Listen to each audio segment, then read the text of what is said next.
Hello friends, सुविधा channel में आप सभी का एक बार फिर हार्दिक स्वागत है। आशा करती हूँ आप सभी स्वस्थ होंगे, सुरक्षित होंगे। आज हम बात करने जा रहे हैं अनुस्वार और अनुनासिक की। अनुस्वार की अगर हम बात करें तो इसका जो चिन्ह होता है वो शिरोरेखा के ऊपर बिंदु के रूप में दर्शाया जाता है।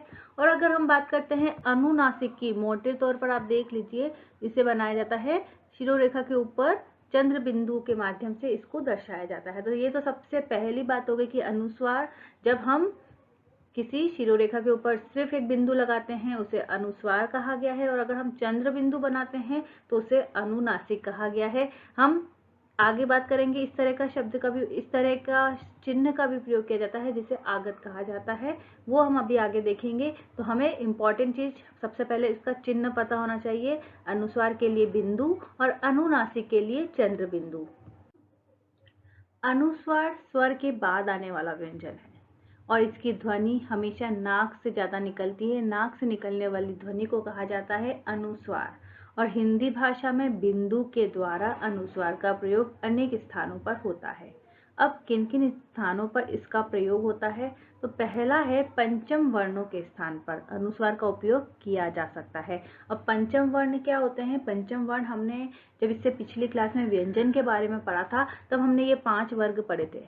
पहला था क वर्ग, च वर्ग, ट वर्ग, त वर्ग और प वर्ग। इन पांचों वर्गों का जो अंतिम वाला जो वर्ण है, ये सबके आपको ये पांचों के अंतिम वर्ण दिख रहे हैं, जो 5वें वर्ण है, ये पांचों वर्णों को कहा गया है पंचम वर्ण। ठीक है, तो इन पंचम वर्णों की जगह पर हम अनुस्वार का या इस बिंदु का उपयोग कर सकते हैं। अब ये पंचम वर्ण कौन कौन से हो सकते हैं? ये अंग हो सकता है, य हो सकता है, य ण हो सकता है, न हो सकता है और म हो सकता है। यानी इनका अगर उपयोग, अगर इनका स्थान कहीं पर है तो उसकी जगह पर उसको हटाकर हम अनुस्वार का प्रयोग कर सकते हैं इनके स्थान पर। तो ये पांचों क्या कहलाते हैं? ये पांचों कहलाते हैं पंचमाक्षर। पंचम वर्ण के हमने व्यंजन में जब पढ़े थे क वर्ग, च वर्ग, ट वर्ग, त वर्ग और प वर्ग, इनके जो 5वें जो अक्षर होते हैं उन्हें कहा गया है पंचमाक्षर। और ये जो पंचमाक्षर का समूह है उसके स्थान पर हम अनुस्वार का प्रयोग कर सकते हैं। अब यहाँ पे मैंने कुछ उदाहरण लिए हैं, जैसा कि पहला हम देते हैं गंगा। तो यहाँ पर हमने ये पंचम जो है उसका यूज किया है गंगा में, जिसको अंग बोला जाता है। तो यहाँ पे अंग की जगह हम क्या लगा सकते हैं? डॉट लगा सकते हैं, बिंदु लगा सकते हैं। उसके बाद दूसरा दिया हुआ है जैसे चंचल। तो चंचल में हम देख सकते हैं यह है, तो यहाँ पे चंचल की जगह हमने क्या लगा दिया? बिंदी लगा दी। इसी प्रकार से झंडा, तो ण की आधा ण है यहाँ पर, तो यहाँ पे ण की जगह हमने क्या लगा दी? बिंदी लगा दी और झंडे का प्रयोग कर सकते हैं। इसी के साथ जो चौथा ग्रुप का एक एग्जाम्पल हमने लिया है गंदा, तो वहाँ पे आधे न की जगह हमने क्या उपयोग कर लिया? बिंदी का उपयोग कर लिया।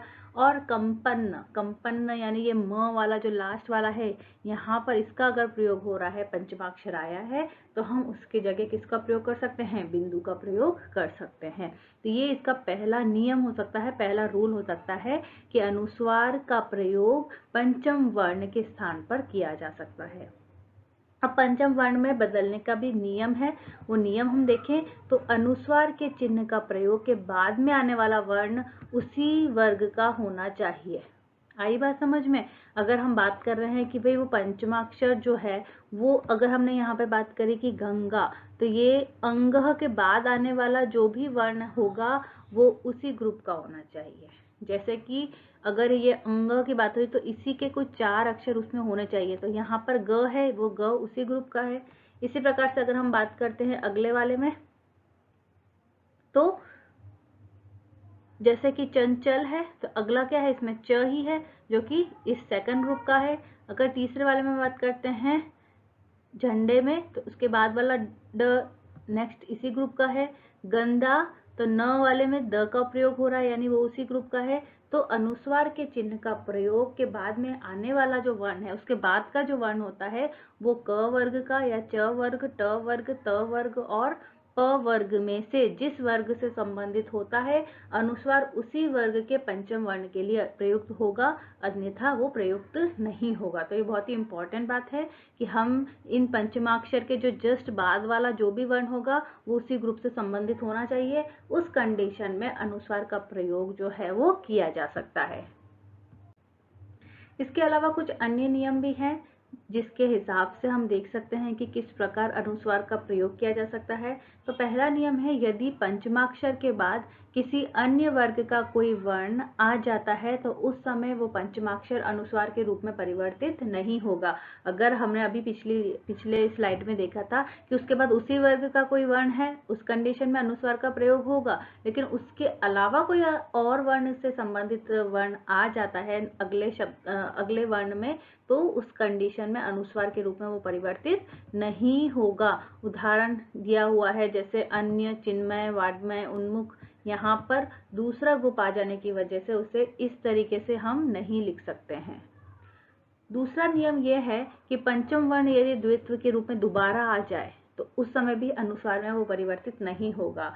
अगर हम बात कर रहे हैं आधा न हमने यहाँ लिया है तो उसी वर्ग का वही वर्ण उस कंडीशन में वापस नहीं आना चाहिए। अगर वो वापस आता है तो उसे अनुस्वार के रूप में नहीं लिखा जाएगा। हम प्रसन्न को प्रसन्न ऐसे नहीं लिख सकते, अन्न के ऊपर यहाँ पे बिंदी लगा के नहीं लिख सकते। सम्मेलन, यही शब्द दो बार आ गया है, वर्ण दो बार आ गया है, एक ही वर्ण दो बार आ जाता है, उस परिस्थिति में भी अनुस्वार का प्रयोग वैसे का वैसा बिंदु के रूप में नहीं किया जा सकता है। तीसरा इम्पोर्टेंट कि जिन शब्दों में अनुस्वार के बाद य, र, ल, व, ह आता है तो वहां अनुस्वार अपने मूल रूप में ही रहेगा।